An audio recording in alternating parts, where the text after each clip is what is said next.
Puji Tuhan. Kemarin, hari Minggu saya ibadah onsite bersama dengan GMS Surabaya Barat. Saya menyampaikan seri pengajaran kitab Roma. Lalu tersisa ada beberapa ayat. Karena waktu ya, ketika saya mengajar leluasa di gereja, ada waktu lebih banyak untuk menyampaikan firman Allah. Saya dalami, betul-betul sampaikan sesuatu yang mendalam. Nah, seringkali waktunya tidak keburu untuk selesaikan semua. Jadi, hari ini menjadi menu saat teduh. Buka dengan saya di kitab Roma. Kitab Roma, pasal yang keempat ayat 13, sampai ayatnya yang ke-25, itu yang tersisa kemarin, saya sampaikan saat ini hari Rabu. Saya beri judul Hidup dengan Iman. Mau nggak mau kita semua pasti akan ditantang imannya. Hidup ini tidak menentu, hari esok kadang-kadang tidak nampak.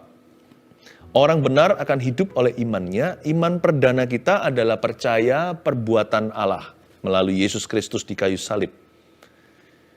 Iman kita itu sesuatu yang sudah lunas. Kita percaya bahwa Tuhan sudah membeli semuanya.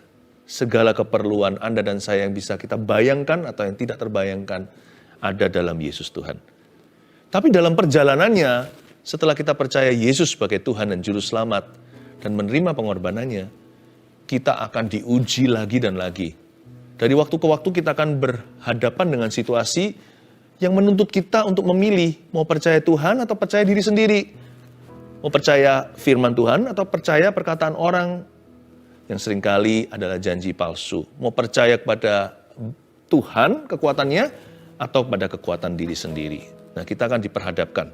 Karena itu, hari ini pelajaran ini berharga. Kita akan dilatih bagaimana beriman. Kita baca dulu ayat 13, Roma 4. Sebab bukan karena hukum Taurat telah diberikan janji kepada Abraham dan keturunannya bahwa ia akan memiliki dunia, tapi karena kebenaran berdasarkan iman. Sebab jika mereka yang mengharapkannya dari hukum Taurat menerima bagian yang dijanjikan Allah, maka sia-sialah iman dan batalah janji itu. Karena hukum Taurat membangkitkan murka, tetapi di mana tidak ada hukum Taurat, di situ tidak ada juga pelanggaran. Sebentar, saya jelaskan ayat 13-15. Hukum Taurat itu bicara tentang hukum tertulis, teorinya perintah Allah. Kita semua tahu, tapi kita gagal mentaatinya. Hukum Taurat di sini juga bicara tentang di hati setiap kita tahu sih mestinya harus bagaimana. Tapi karena kita ini imannya lemah, seringkali kita terbawa arus dunia. Nggak usah arus dunia, kita terseret arus sendiri. Kita lebih mengikuti kedagingan kita lebih percaya bersandar kepada pengertian kita sendiri. Hukum Taurat itu bicara sesuatu yang kita tahu. Jangan membunuh, jangan berzina, jangan mencuri. Kita sudah tahulah tuntutan agama. Tapi apa boleh buat? Hampir semua manusia sih bukan hampir. Kita semua itu bangkrut tanpa Tuhan. Kita semua itu lemah iman. Gagah perkasa paling hanya perkara-perkara duniawi. Ada orang punya harta, punya uang. Ada orang yang gede, ototnya, kuat badannya. Ada yang pandai berbicara, tapi masalah soal iman, departemen ini bangkrut semua. Makanya itu, kita nggak boleh bersandar pada pengertian sendiri. Kalau kita mau mengalami perkara ilahi, kita harus pinjam perkara-perkara Tuhan. Jangan bersandar pada kekuatan kita sebagai manusia, karena seringkali mengecewakan. Orang yang mau melihat kerajaan Tuhan datang, carilah Tuhan dengan sungguh-sungguh. Bangun kerohanian. Hidup oleh iman harus disengaja. Karena hidup oleh iman itu, hidup dengan iman maksudnya, harus melawan arus. Karena dunia ini lebih cenderung untuk melemahkan iman kita. Sekeliling kita itu tidak memegahkan iman, tapi lebih membanggakan kekuatan manusia. Karena iman itu untuk perkara-perkara yang nggak kelihatan. untuk hal-hal yang belum datang. Karena itu hukum Taurat tidak bisa menolong kita. Tetapi kebenaran diberikan berdasarkan iman seperti Abraham. Tahu nggak bahwa iman itu adalah, faith is the groundwork for God's blessings and miracles. Iman itu adalah fondasinya segala macam mujizat dan berkat. Tanpa iman kita nggak bisa senangkan Tuhan. Kalau kita nggak beriman sama Tuhan Yesus dan pada firman-Nya, kita nggak akan mengalami terobosan dan kemenangan. Sekalipun Tuhan cinta kita, sekalipun kita ngaku-ngaku sayang sama Tuhan Yesus, orang yang mau beriman sama Tuhan itu harus lawan arus. Terjadi peperangan rohani. Jangan mentang-mentang kita tahu hukum Taurat, kita punya pengetahuannya. Tapi untuk sampai ke sana itu kita harus beriman sama Tuhan. Banyak orang itu tidak membangun iman. Nggak rajin berdoa, nggak cari Tuhan sungguh-sungguh. Banyak orang tidak membaca Alkitab. Merasa Alkitab hanyalah tambahan. Bagi saya, ini kecanduan. Tanpa ini saya mati. Tanpa ini saya hanya alami perkara manusia. Semua iman di dalam diri saya itu outsourcing semua. Saya nggak bisa imani apapun yang ada di dalam diriku. Karena itu saya punya Alkitab ini saya hargai. Karena saya bergantung padanya setiap hari. Satu hari aja saya nggak baca Alkitab, bolong gitu rasanya iman saya menurun.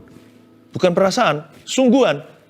Tiap kali saya sudah jauh dari persekutuan dengan Tuhan, ya alasan apapun, sibuk apalah saya tidak berdoa. Padahal saya punya set waktu saat teduh secara pribadi, bukan hanya Rabu Sabtu. Pasti ada sesuatu nggak enak sepanjang hari. Entah gimana, daging saya mulai lebih kuat. Roh yang notabene penurut, mulai diam, tak bersuara. Iman, berdasarkan iman, ayat 13-15 yang kita baca. Abraham memperoleh janji itu berdasarkan iman. On the basis of faith. And you know, inside you there is no faith. Iman itu dari Allah Roh Kudus yang menjamah hidupmu. Bersekutu dengan Dia membangkitkan iman. Iman itu dari apa kata firman. Iman timbul dari pendengaran. Pendengaran oleh firman Kristus. Saya kalau nggak baca Alkitab ini, mulai bensin saya menipis. Ya, nggak ada orang itu punya iman dalam dirinya. Iman itu pinjaman soalnya dari Tuhan. Agar kita bisa berjalan dalam kemenangan. Ya, agar kita itu bisa menggenapi rencana Allah. Tolong jangan jauhi pertemuan dengan saudara seiman. Karena itu juga menajamkan kita. Kita butuh orang lain untuk menguatkan iman kita. Jangan jauhkan, jangan kendor kerajinanmu. Semua tadi yang saya sebutkan adalah aktivitas iman. Tapi iman itu pinjaman. Waktu kita dekat sama Tuhan, iman kita dikuatkan. Waktu kita baca firman, iman kita diteguhkan. Karena itulah, kebenaran berdasarkan iman supaya merupakan kasih karunia, sehingga janji itu berlaku bagi semua keturunan Abraham. Ayat 16, bukan hanya bagi mereka yang hidup dari hukum Taurat, tapi juga bagi mereka yang hidup dari iman Abraham. Sebab Abraham adalah bapa kita semua. Seperti ada tertulis, engkau telah kutetapkan menjadi bapa bangsa-bangsa di hadapan Allah yang kepadanya ia percaya, yaitu Allah yang menghidupkan orang mati dan yang menjadikan dengan firman-Nya apa yang tidak ada menjadi ada. Sebab sekalipun tidak ada dasar untuk berharap, namun Abraham berharap juga dan percaya bahwa ia akan menjadi bapa banyak bangsa. Menurut yang telah difirmankan, demikianlah banyaknya nanti keturunanmu. Abraham memperoleh janji. Janjinya nggak masuk akal. Dia pada waktu umur sudah mendekati 100 tahun, masih belum mendekati 100 tahun. Waktu dia umur 75 tepatnya, tapi sudah kakek-kakek tua, diberitahu kamu akan punya anak nomor 1. Itu seperti kita seringkali bercanda sama teman-teman kita yang sudah umur 50. Ayo, kapan anak berikutnya? Enggak mau. Udah tua, umur 50 aja tabu kalau kita bicara kapan hamil lagi. Ini Abraham udah 75-an, Sarah juga tidak jauh-jauh dari usianya. Mereka berdua sudah tua bangka. Tiba-tiba dapat janji, kamu akan dapat anak. Anak kandung nih, anak pertama dari Sarah. Wow, kayaknya nggak masuk akal. Pertanyaan saya adalah, Abraham dapat janji itu karena dia itu sempurna? Enggak. Abraham dapat janji itu karena kasih karunia. Orang-orang Israel zaman itu membanggakan bahwa Abraham itu adalah bapak orang bersunat. Tapi jangan lupa, sebelum hukum sunat diberikan kepada orang Yahudi, Abraham udah terima janji. Udah bertahun-tahun sebelumnya. Baru hukum sunat itu diberikan kemudian. Ya, saya kasih satu pencerahan. Waktu Abraham punya anak Ismail, ya kan, anak di luar rencana Allah. Di situ ada penyunatan terjadi juga. Dengan kata lain, kabar baiknya di sini, Allah tidak menunggu hingga Anda sempurna baru memberimu janji atau menggenapi janjinya. Abraham loh sempurna apanya? Musa, seorang pembunuh. Paulus, seorang penganiaya. Daud, seorang pezina. Saya ngomong gini bukan menghalalkan dosa. Dosa itu ada konsekuensinya. Musa lari ke Midian 40 tahun bersembunyi dari Firaun. Daud harus membayar harga yang mahal karena perzinahannya dengan Batsheba. Anak mereka meninggal dunia, bayi yang tiada bersalah. Lalu belum lagi terjadi huru-hara. Nantinya dia dikudeta sama putra sendiri, Absalom namanya. Abraham juga gara-gara Ismail ini pedih hatinya. Dia harus melihat anak itu pergi di padang gurun belantara, entah kemana, gimana pun juga kan tetap itu adalah darah dagingnya. Terjadi pertengkaran, cekcok antara Abraham, Sarah, beritahu Hagar tolong diusir sana. Dosa itu nggak ada enaknya. Apa sih yang kita tuai dari dosa? Coba pikirkan. Selain rasa malu, rasa guilty, rasa tertuduh. Nggak enak, hanya trauma panennya. Tapi meskipun saya beritahu semuanya ini, Meskipun demikian, Tuhan tidak menunggu orang-orang ini sempurna untuk menggenapi janji. Saya ngomong begini sekali lagi bukan supaya menghalalkan dosa dan berkata nggak apa-apa sana, biar berdosa Tuhan tetap kasih janji kok. Sana silakan jatuh, Tuhan tetap genapi janjinya. Enggak loh ya. Yang bayar tuh nanti sakit berdarah itu kita. Tapi dari sisi kasih karunia, remember this. Ini fakta, ini firman. God gave the promise to Abraham. Tuhan memberikan janji kepada Abraham dan menggenapi janjinya. Bukan karena Abraham sempurna. Bahkan sebelum ada hukum sunat tiba. Karena bagi orang Yahudi, sunat itu holy. Belum ada hukum Taurat, gitulah ceritanya. Tuhan sudah memberi janji ketika Abraham masih ada di rumah bapaknya. Yang syarat penyembahan berhala. Tuhan ngomong sama dia, pergilah ke sebuah negeri.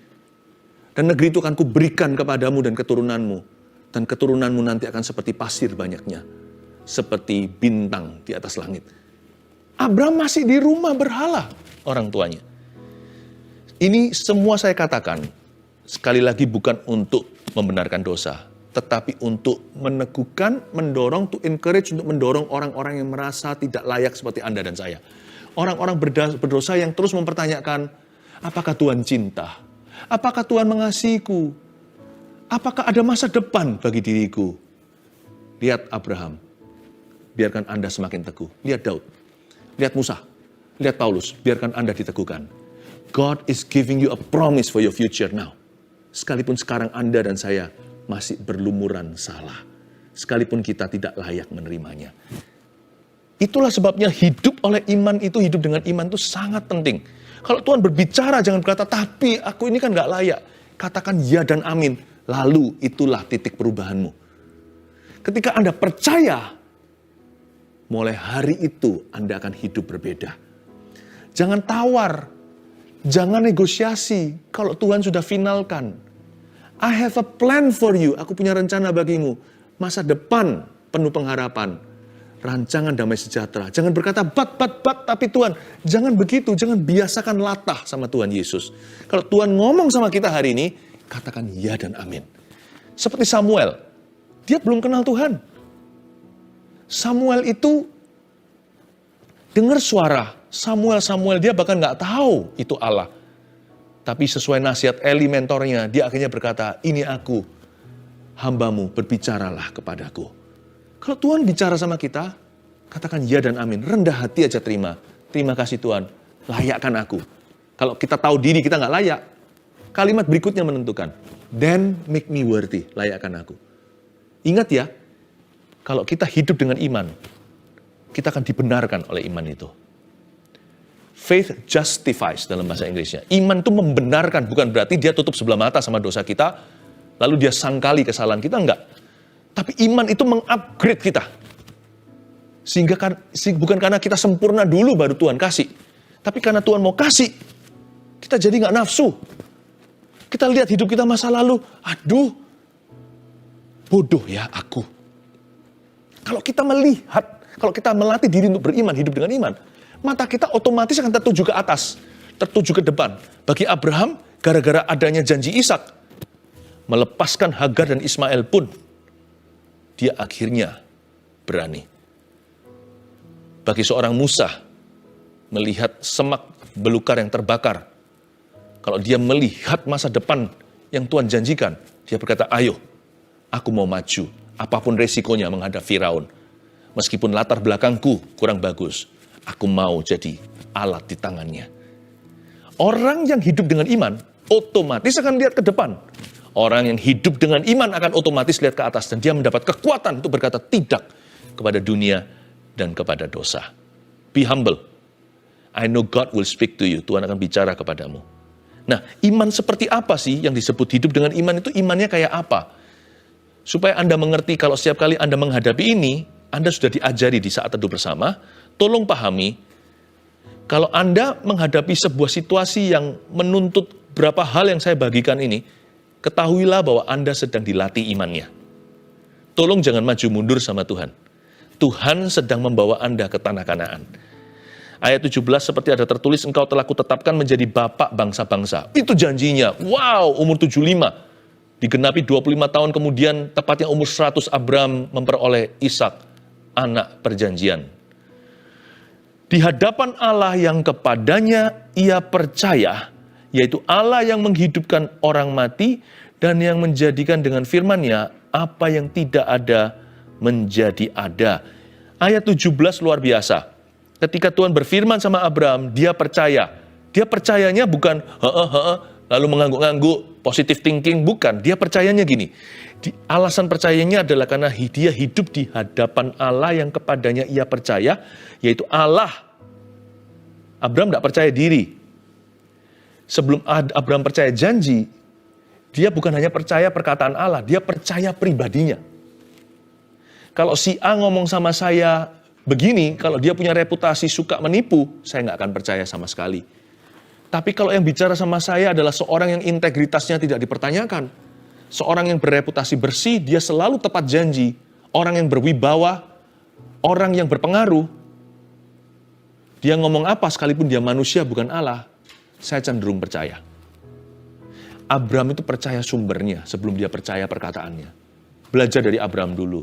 Kalau kita percaya sama Allah, percaya sama Yesus, then believe what he says about you. Sekalipun gak masuk akal. Imannya begini, di hadapan Allah yang kepadanya ia percaya, yaitu Allah yang menghidupkan orang mati. Nah ini adalah karakter Allah yang dia percayai. Dia percaya kepada Allah yang menghidupkan orang mati. Padahal sebelum Abraham belum ada orang mati yang dihidupkan. Belum ada. Dia percaya kepada Allah yang menghidupkan orang mati dan yang menjadikan dengan firman-Nya apa yang tidak ada menjadi ada.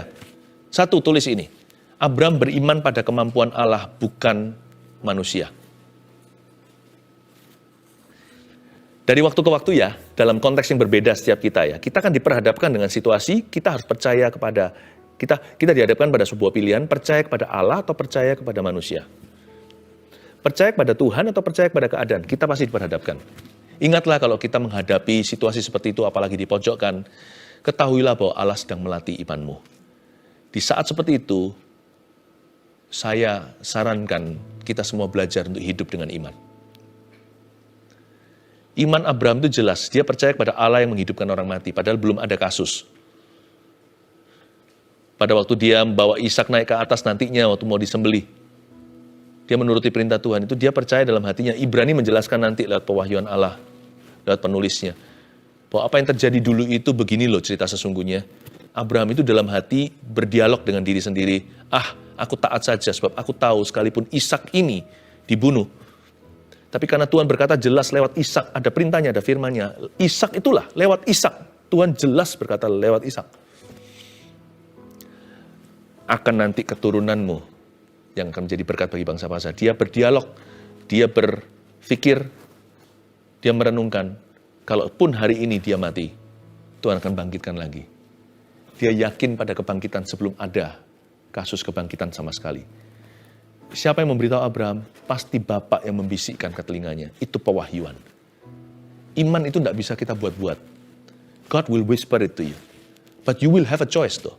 Seperti Abraham, kita akan punya pilihan. Mau taat atau mau menyangkali. Kita mau menuruti atau memungkiri. Kita lebih percaya pada Tuhan atau akhirnya kita putuskan untuk kompromi. Nah, Abraham mengambil keputusan untuk percaya. Waktu kasusnya Ishak. Sekarang juga waktu Allah berbicara kepada dia, dia juga percaya seperti yang dijelaskan oleh Paulus di kitab Roma. Di hadapan Allah yang kepadanya ia percaya. Ingat ya, iman, hidup dengan iman itu seringkali kriterianya seperti apa sih? Seperti apa karakter atau sifatnya? Hidup dengan iman pada kemampuan Allah. Bukan kepada kemampuan manusia. Nanti konteksnya berbeda-beda sekali lagi setiap kita menghadapi hal yang lain dalam hidup ini. Nggak ada satupun kita masalahnya sama.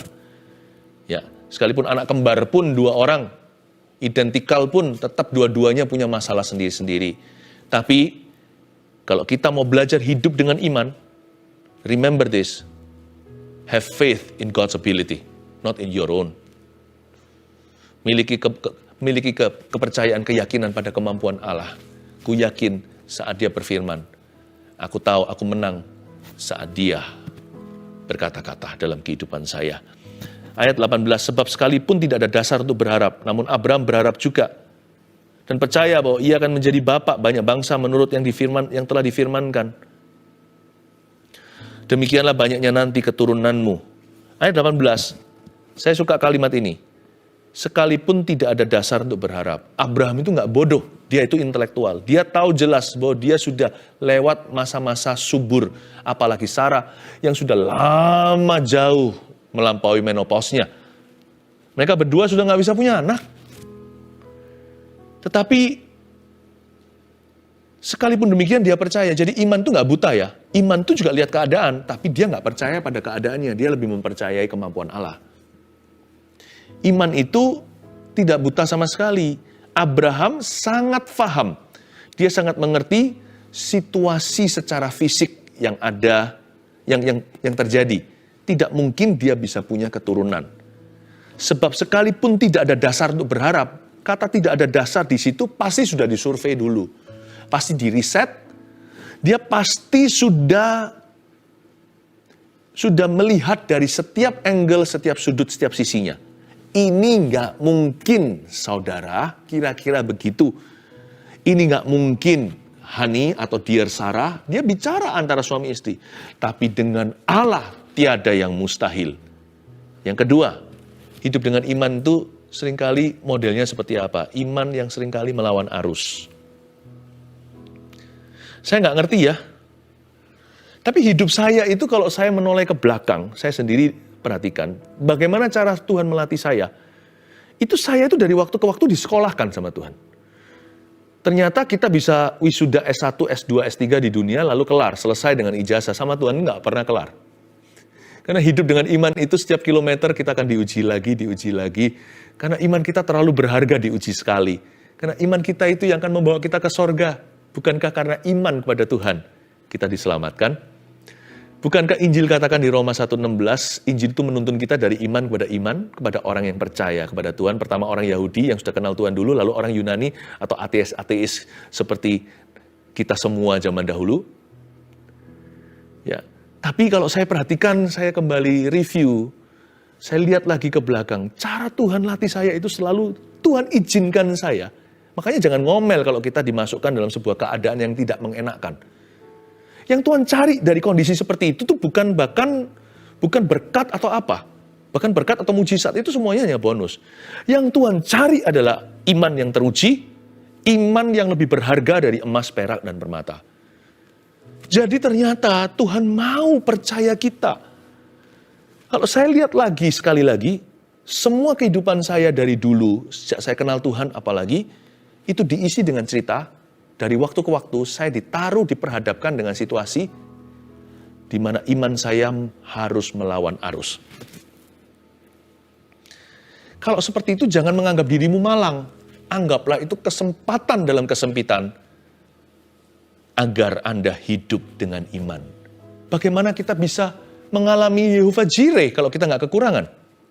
Gimana kita bisa mengalami Allah yang menyediakan kalau kita tidak dipepet dengan kebutuhan? Gimana kita bisa paham biofarafa atau alami sendiri kalau kita nggak sakit dulu? Bukan berarti Tuhan memberi penyakit ya. Semua yang baik sempurna datang dari Bapa. Jangan berkata dengan lancang, Tuhan mencobai saya. Karena Tuhan tidak mencobai siapa-siapa. Dan Tuhan juga tidak bisa dicobai oleh siapa-siapa. Tapi anggaplah situasi tersebut kebetulan terjadi atas Anda. Pakailah itu bukan sebagai sesuatu yang kebetulan, tapi sengajalah untuk beriman. Bagaimana saya bisa mengalami kuasa Allah kalau saya nggak lemah? Justru dalam kelemahanku lah kekuatannya sempurna bekerja. Jadi jangan ngomel kalau kita masuk dalam situasi di mana kita dihimpit kiri kanan, kita dalam tekanan. Itulah kesempatan emas agar iman kita melawan arus. Saya ingin jadi saksi Kristus. Lalu kita ditaruh di keluarga di mana kita satu-satunya orang percaya, yang lainnya mencemoohkan. Waduh, kita lihat ulahnya aja, kita sedih sekali. Sampai hilang iman rasanya. Kapan keluargaku yang kucintai ini akan bertobat? Atau lebih susahnya, kita dilarang untuk menyembah Tuhan. Seperti Firaun yang pegang erat-erat, bangsa Israel tidak boleh worship the living God. Tidak boleh menyembah Allah yang hidup. Wow, jangan marah. Gandeng Tuhan kok malah marahi Tuhan. Harus digandeng Tuhan. Tuhan, inilah waktunya aku jadi Gideon. Inilah waktunya Tuhan. Gimana orang bisa tahu Daud itu terbuat dari apa? Bahwa dia itu imannya baja. Kalau enggak dihadapkan dengan Goliat. Iman yang seringkali melawan arus. Orang seringkali berkata begini kan, kerap kali kita berkata hidup dengan iman, hidup dengan iman. Tapi kita nggak ngerti definisi iman itu apa. Ketika sungguh-sungguh kita disamber dengan yang namanya geledek kehidupan atau dengan halilintar masalah. Lalu tiba-tiba keplek gitu, imannya langsung jatuh ke tanah. Tak ada tulang, tak ada ototnya. Jangan. Hidup dengan iman itu baru kelihatan ketika dalam persoalan. Iman yang seringkali melawan arus, itu Tuhan senang. Bukan berarti orang yang suka menantang ya, cari masalah. Saya nggak bicara tentang iman yang nekat ya, itu menurut saya kurang bijaksana. Tapi kalau memang keadaannya sudah tiba, dan arus satu-satunya untuk bisa percaya pada Tuhan itu adalah melawannya. Ngikuti saja terbawa, Anda pasti akan hilang, dan lawanlah arus. Terima kasih Tuhan untuk problema yang kuhadapi. Menjadikan aku umat pilihan-Mu. Yang terakhir ayat 19. Dan imannya tidak menjadi lemah. Ini sudah kurun waktu. Walaupun ia mengetahui bahwa tubuhnya sudah sangat lemah. Karena usianya telah kira-kira 100 tahun dan bahwa rahim Sarah telah tertutup. Tetapi terhadap janji Allah ia tidak bimbang karena ketidakpercayaan. Dia nggak bimbang karena lama menunggu. Malah ia diperkuat dalam imannya. Dan ia memuliakan Allah. Bukan malah lemah, malah semakin kuat. Dengan penuh keyakinan bahwa Allah berkuasa untuk melaksanakan apa yang telah ia janjikan. Pernah nggak kita doa nggak dijawab-jawab? Menunggu kok nggak tiba-tiba? Menanti mujizat mana? Nah disinilah. Iman, hidup dengan iman itu seringkali memasuki yang namanya kronos. Sebelum kairos, memasuki waktu manusia dulu. Sebelum memasuki waktu ilahi menerima janji. Abraham 25 tahun. Iman yang seperti apa sih hidup dengan iman? Melalui ujian waktu kok belum juga digenapi? Iman kita harus seperti apa kalau kita mengaku kita hidup dengan iman? Yang ketiga, iman yang bertambah besar dan semakin kuat. Ya, kalau ada faktor waktu di dalam menunggu, dan jadilah kuat. Tambah kuat, semakin besar imannya. Bukan melemah, seperti Abraham. Walaupun ia mengetahui bahwa tubuhnya sudah sangat lemah, ia tidak menjadi lemah. Usianya sudah kira-kira 100 tahun, Sarah rahimnya sudah tutup. Tetapi terhadap janji Allah, ia tidak bimbang karena ketidakpercayaan, hanya karena menunggu atau menantikan lama sekali. Malah ia diperkuat dalam imannya dan memuliakan Allah. Jangan imannya lemah. Banyak orang itu kuat imannya itu sprint, hanya 100 meter lari. Tapi nggak bisa maraton dengan Tuhan. Abraham punya iman itu, jangan dikira instan. Ada hal yang instan. Apalagi waktu Tuhan genapi janji itu instantly. Tuhan datang saat itu, dalam dalam wujud manusia dengan berapa malaikatnya bicara sama Abraham di pintu kemah. Sarah mendengar dan tertawa, makanya dapat nama Ishak dari situ. Tuhan berkata, persis tahun ini, persis tahun depan waktu ini, kau akan menggendong bayi. Imannya itu ketika terjadi instantly. Tapi waktu dia menunggu cukup lama. Kalau Anda masuk dalam kurun waktu untuk menanti janji, miliki iman yang bertambah kuat. Itu disebut dengan hidup oleh iman. Dan imanmu harus semakin besar, bukan semakin kecil. Ya, jangan sampai lemah dalam menanti. Karena itu hal itu diperhitungkan kepadanya sebagai kebenaran. Kata-kata ini yaitu hal itu diperhitungkan kepadanya tidak ditulis untuk Abraham saja, tapi ditulis juga untuk kita. Jadi cerita ini untuk kita sebenarnya. Pada kita pun Allah memperhitungkannya. Karena kita percaya kepada Dia yang telah membangkitkan Yesus Tuhan kita dari antara orang mati. Sudah ada kasus sebelumnya yang kita lihat dan percayai. Kalau Abraham belum ada kasus kebangkitan, di belakang kita 2000 tahun lalu sudah ada kebangkitan yang mutlak. Kebangkitan Yesus Kristus. Imanmu tidak ompong, percayamu tidak hampa. Percayalah iman kita berdasarkan kebangkitan Tuhan. Bahwa Tuhan sanggup melakukan segala perkara. Yaitu Yesus yang telah diserahkan karena pelanggaran kita. Dan dibangkitkan karena pembenaran kita. Dialah ya dan amin bagi setiap janji Allah dalam kehidupan kita. Hidup dengan iman ya. Iman seperti apa? Kita harus hidup oleh iman seperti itu. 1, iman pada kemampuan Allah, bukan manusia. 2, iman yang seringkali melawan arus. 3, iman yang bertambah besar dan semakin kuat. Makin lama, makin menjadi-jadi imannya. Jadi jangan kendor. Nunggu 3 tahun aja udah mundur dari Tuhan. Nunggu 3 bulan aja, nunggu 2 bulan aja udah kecewa. Saya tidak tahu seberapa lama kita menunggu, yang pasti satu. Kalau Tuhan berkata, itu pasti terjadi. Titik. Imanku teguh, tidak goyah. Saya tidak mendua hati. How about you? Haleluya.